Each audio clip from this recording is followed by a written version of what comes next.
chers téléspectateurs, c'est encore l'un de vôtres, Maître John Bola. Je suis encore là, donc je suis revenu justement pour qu'on arrive à partager quelques deux, trois trucs qui touchent vraiment l'actualité de notre pays. Voilà, merci beaucoup. Et avant toute chose, j'aimerais d'abord vous dire que le 27 mars, je rappelle ici que nous sommes Moissi Atalo, donc l'équipe organisatrice du trophée Moissi Atalo, la femme des valeurs. Nous venons de mettre en place une grande journée dénommée One Woman Show. Alors c'est une journée qui va nous rassembler toutes les comédiennes africaines, donc je veux dire les femmes qui sont talentueuses en nous faire rire, tout ça. Donc ça sera pour les 27 mars au Maïcha Park. Donc ça c'était la toute première information. Boya Ebele le 27 mars, dans le complexe Maïcha Park, vous allez décider, vous allez traverser l'année Ebele, il y a la pandémie, il y a le confinement, tout ça. Pourquoi pas, tout qui n'est pas maman nabiso, balandara biso, maman basexara biso, na ba plateforme, sur na Facebook, YouTube et consorts. Des femmes là vraiment battantes, ou ça là vraiment que tout le monde a stress. Alors je vous invite à répondre vraiment massivement les 27 mars au Maïcha Park. Ça c'est qui information liboso parce que boye bimbo canabiso eza pays moko on benga eza convoité na ba niveau nyonso sur tous les plans. Quand on est devant di lobby to la buka to kuti ba indien ba yeko senga par na bango ba chinois ba osenga par na bango ba nani pe ba osenga par na bango. Alors le roi biso bana mboka to vanda bras croisés te nde moni nde ko maître John Bola na bimara toujours pour na ko informer rabino na makambo zo toucher vraiment na actualité. Dans l'actualité na biso ça makambo tali moi aussi atalone expliquer bino aussi malinga ina meka ko soulever des 3 points na makambo tali fondation Yves Ndaku ya Nzambe. Parce que actuellement, on a évité ce agarres avant, il y a gouvernement Tshisekedi, soit État sous Tshisekedi, il y a tout le monde qui a besoin de la fondation. Et là, on peut et là, on souffre à peine la vocation, le roi Yves Ndakwanzambe. Tout le monde a la fondation belé, on a déjà na gauche, mais souci il y a un financement, on a créé une fondation, on a une fondation Yves Ndakwanzambe. Non, ça c'est pas normal. Je vous dis, bateau nyonso landaka ou bazan actualité, Boyebi Fondation Yves Ndakwanzambe, ils sont situés sur la 8e rue limitée industrielle. Donc vous en avez obtenu Fondation Yves Ndakwanzambe. C'est la fondation qui assiste, fondation ils ont assisté les personnes vulnérables na étendue nyonso ya RDC, Kobandana, Goma, Bukavu. Donc moi qui vous parle là, si tout va bien d'ici les mercredis, na Bukavu pour dispatcher moi vivre de personnes vulnérables dans le cadre il y a action il y a fondation Yves Ndaku ya Nzambe. Merci beaucoup. J'aimerais également vous parler de tout ce qui concerne la rentrée académique. Nous sommes parents, tout comme vous qui me suivez. Sincèrement, ça fait très mal. Ça fait très mal de voir d'abord la vision du chef de l'État bafouée comme ça par des personnes très mal intentionnées, justement pour nuire non seulement à la personne du chef, mais également à la population entière de notre pays. C'est vraiment déplorable. Tout aussi dans la période de la pandémie, tout ça dans fin 2019, tout ça dans 2019, fin 2020, tout ça dans 2021. Mais moi, na bato Tshisekedi, oh biso nyoso toyebi pa na bango, abundi quand même na ba contact na ye aéro comme ça enseignement au félé. Et là bato mso ba comment na constitution pour constitution na moni comment on dirait agenda moko boye ya rotia ba projet. Or ba loi nyoso na constitution il faut d'applicable, ils allent appliquer. Balimbisanga ba oyo ba sala constitution ba na ba 2006 ba année to ça lelo ba mona ngo lo agenda. A commune logo, à tes logo on a fait le salaire d'étalité. Ce que tu sais que d'ailleurs pour mettre en pratique et logo va bénir gratuité. Bana babani on a 2020. Bien qu'il y a ba coca jambe na babilo ba coalition to télémila ki bino so bébé quoi déjà. To bundani la gratuité wana titi de ko soit rentrée académique après babilo ba couvre-feu to banana le 18 décembre. Mais à la grande surprise, bana basongi classe car à lobby awa. Lelo nazo leka, na outi parquet général à Gombe, na ozonga na mona ba bengani bana na ba frère. Atabino moko. Atabino moko. Eloko nyonso, eloko mususu pe na débit, bato nyonso ka atende fo ba bonga na yango. Po nini bato banyi ko se sacrifier te na mboko yo. Il faut mutu nyonso alia kaka na première ligne. Pourquoi nous on biso do se sacrifier to za bato te? Ba école privée, même ba école catholique, to ko so même ba école à l'état, bango to ba benga na bana. Siko atabino. Na bengi bana na tin ba benga no point nini o ba mese ba biso to ina ba mbongo ba fourniture te. Moi tout temps exacté bango bazana ba couvre-feu banini bo pesa ba komba ba messieurs na ba messieurs ceux qui papi c'est compliqué hein vraiment ba messieurs bo pesa ba coup on sait que vous souffrez mais ndeko nanga exacté ko boya ko pesa enseignement de mto esala ke ba ozwa lipa non c'est la volonté d'enseigner pendant la souffrance ne osala ke batala non tu as quand même la vocation aussi l'amour et on pesa enseignement ce sont des histoires qui font trop mal je vous dis. Trop mal même. Gratuité pendant qu'ils sont en cours. École où ils sont vraiment censés faire bénéficier de la gratuité de l'école à l'État. Mais l'école à l'État est homo isobengana. Président Tshisekedi. Et si vous avez plus de 1000 fois que vous êtes mal entouré au niveau de l'OKPT. Biso toza bato yo fo pour biso toza ba leader d'opinion à niveau na biso.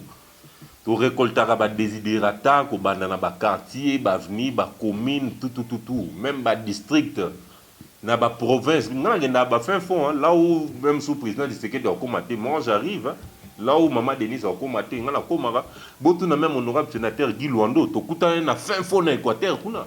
Andimate même maître yo na biwi, ngana yaka pour na avantage na bino.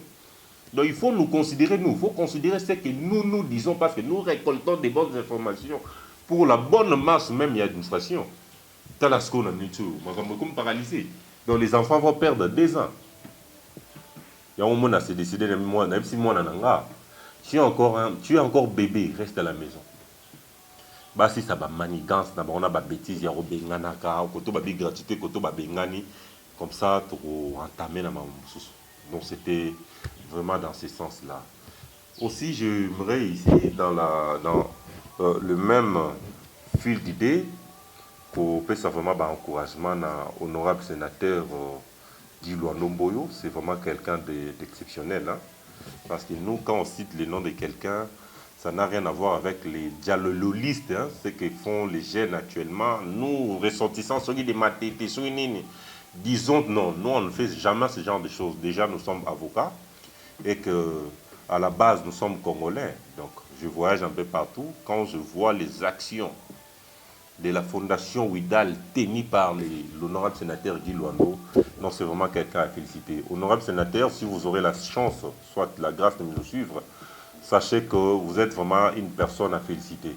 Pour ceux qui ont un niveau, il y a l'Oualaba. Au bout qu'Assemblée provinciale, où vous aussi, j'ai des députés provinciaux. Et ça, donc, la fondation Ouidal, il y a honorable sénateur Guy Luando.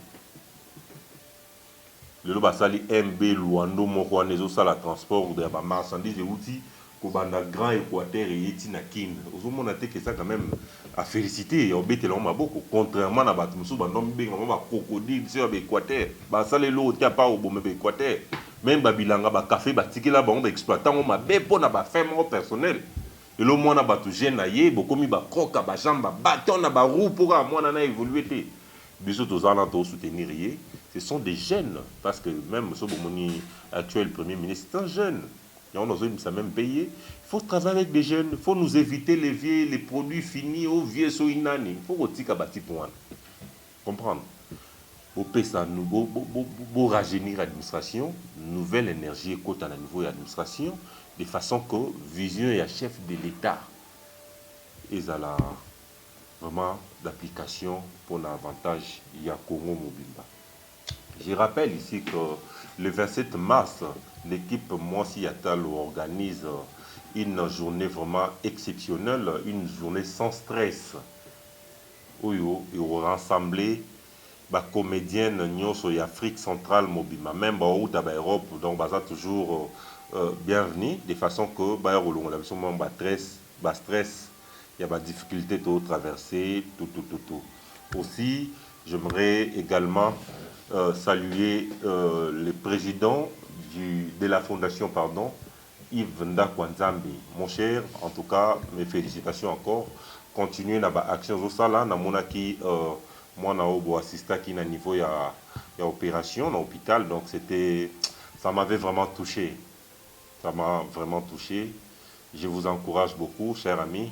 Bokende liboso, bo continuer na ba acte na bino et assister toujours des personnes vulnérables et nous amener au yeba ko zoni c'est la bino ya bébé.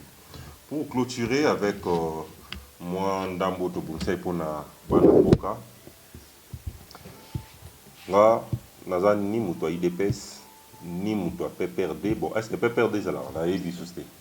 Naza muto IDPS ni parti souligné. Naza pe muto société, il y a société civile qui naza congolais.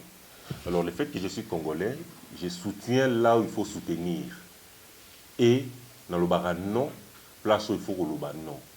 Président Tshisekedi, vieux, aux gens ont vision à Kitoko. Biso no ba jeune poto ko mona président na biso, il faut que futa mbongo na bato ba entouraka yo. Atabino moko. Donc on a projet, j'ai 4 projets, ba projet à ba réforme, ya liboso, eza ko auditer ba régie financière nyonso, DGI, DGDA, aussi DGRK et consorts. Projet wane ko auditer bango et puis numériser et archiver électroniquement ba données na bango. Ça c'est le tout premier projet de réforme. Deuxième projet ça, la sécurisation des usagers des taximens pour mon domaine on a ba manque à gagner ça trop. Imaginez un jour alors que j'étais en train de rouler na oti super lemba na kati François 14e pour na Mataver 7e rue. Taxi mora toutinga na portière. L'état na garina me ka retenir plaque na parce que manda okima na tali na portière na moni numéro autocollant. Na retenir numéro autocollant wana na ke na mona niveau hôtel de ville. Na DGRK place ba délivrer ngo. Na bibo tala numéro yo taximeno wa tuta yinga tout. Est-ce que moi zato remonter vers hier? Garçon mo la wana dans salle informaticien. Alors répondre ngabi oh nyonso yo ils en ont affectif dans des histoires à l'air ils en ont racine mon côté là c'est plongé et je me suis fondu en larmes. On trompe qui dans ces pays? Pourquoi ça nani? Non bino je suis autorité, je suis celui nani. Vous trompez qui? Alors passion na yokaki parce que nous ils ont la passion, oh, qui comprenait la passion, parce qu'il y a ça obsédé. C'est quelqu'un qui est obsédé de notre pays. Ils ont la passion. Si vous avez la passion, il faut avoir la compassion. Ils ont la passion, ils ont enregistré, ils ont sali projet, où ils ont fait une solution. Et non quelqu'un qui sort avec beaucoup d'arrogance, n'a pas RTN, qui comprenait ma passion sans compassion. Voilà le bankar qui comprenait mon obsession, pour vous obséder. Voilà, pour citer, tu as élaboré projet ils ont porté sur et aussi ça non insécurité, la sécurisation des taxis et des usagers. Les usagers on a facilité à côté de taxi par au travers kaka autocollant ou bien plaque ou bien photo ya chauffeur ou ça information nyonso etali taxi wana ils sont même à nini. Est-ce qu'ils ont une assurance? Est-ce que plaque ou est solo? Est-ce que autocollant na bâti est solo? Est-ce qu'ils ont une vignette? Ils ont une patente tout. Nous sommes grâce à l'application moto sur le téléphone pour la population et la police pour des raisons de sécurité. On sait la tablette numérique auto ça à disposition là bango. Ils ont interpellé le chauffeur. Il suffit de scanner la plaque d'information sur bimi. Donc, arrestations arbitraires, nous sur les carnivores, là, au PCR, tout et ici là. Pour nous, c'est aussi une manière de réformer même la police des circulations routières. Donc, je n'ai pas que ce soit maintenant dans cité car des projets que derrière cette émission, vraiment ya malunga, landaka, même information pas chef de l'État parce que ici na beti porte pas tout. nani na monité mo continue na monité na moni ba nyonso mais ba toana incapable parfois ici ba zona ba mbongo ba komisela ngate pona sala projet wana même si attaqué loko za incapable ya ko financer projet mimanga te pas président pas chef de l'état ou faut payer ça bon nga jeune bo dans un bon on peut ça pona mo na président kwani et bon na vota ke point président Tshisekedi so na vota ki yo pona pesa sumbongo na mona en tout cas je regrette na 2023 na voté oté pour na vota ki yo pour ça na un problème na mona yo facilement oza président ya soki ya sénateur te ba sénateur rebellé na ba député belé ba oganga lelo ba vota yo te mais biso to vota yo. Alors faut tenir peu compte na ba maram na biso na ba souci na biso ba désirata na biso to futa ba mbongo te poto mona président de la République ça fait la honte même d'une nation. Donc c'était l'épée que je voulais partager avec Bana Mboka. Donc déjà babiloko et ça la biso passé. Na rappelé bino date le 27 mars, moi si Otal a organisé One Woman Show dans le complexe Maïcha Park, le droit d'entrée dans $10 à Pamba, $10 seulement. Boya, bo se déstresser, bo longo la ba stress, boya nango venez avec les enfants, vos femmes, vos maris, vos cousins, vos cousines, vos amis, boya to mega ko se longo fondation Yves Ndakwa Nzambe. C'est vraiment la meilleure fondation. Ils ont milité en faveur des personnes vulnérables pour toute la République démocratique du Congo. Rentrée académique, chef de l'État, bandeko nyonso bon, tous ils l'attaquent gouvernement parce que c'est tout le baba qui gouverner mes obima. Nous comme ministre renseignement actuellement, ndeko nanga fo bunda. Bunda de façon que gratuité et comment effective. Et ça va bloquer beaucoup de sarabino mokoanate parce que aux alapé yo mon mutamayeli ya ba congolais nous sommes là parfois nous sommes plus intelligents que vous mais tous il attend à bisekoka donc c'est dans ce sens donc c'est par ici que nous soit j'ai mis un bonnet rouge par rapport à l'intervention que j'en avais. Voilà donc étant congolais je peux pas faire toute une émission sans pour autant saluer les miens hein. Donc ici je vois directement mes parents. Je vois les générales, je ne vais pas citer les noms de mon père, c'est quand même un général. Hein. Je vois les générales, je vois madame là où tu es, tu sais que c'est toi, donc nous sommes dans un terrain un peu très compliqué. On ne peut pas manifester les noms, je salue également mes enfants, toute ma famille, je salue messieurs les caméramans. C'est vraiment un jeune talentueux, je salue l'homme de la paix. Monsieur Dieu merci, je salue Monsieur Sorlida 2, Sorlida d'excellent, l'homme qui promouvoit. Donc, je salue Monsieur Fulgence, je salue l'excellence, son excellence, Monsieur le ministre, Maître Takaïsi, excellence, mes respects. Je salue Madame Bibiane Takaïsi, également je salue l'honorable sénateur Guy Luanomboyo. Monsieur l'honorable, merci beaucoup. Je serai chez vous le jeudi au niveau du fleuve. Je salue également votre femme, Madame Déborah. Comme on l'a dit, citer les uns, c'est oublier les autres. Je salue également les pasteurs. Hein. Donc là, je vais dire le pasteur Michel Chakou. Pasteur, en tout cas, merci beaucoup. Et au complimenté maman, maman Julie. Donc, pesa maman Julie, Banagnoso et puis fidèle non sur l'église, pesa beauté. On est ensemble. Tous on a militer en faveur de Mboka na biso parce que il y a un des patrimoine oyo nkolo asalaki to hérité yango wana. Merci beaucoup et bonne soirée à tout le monde.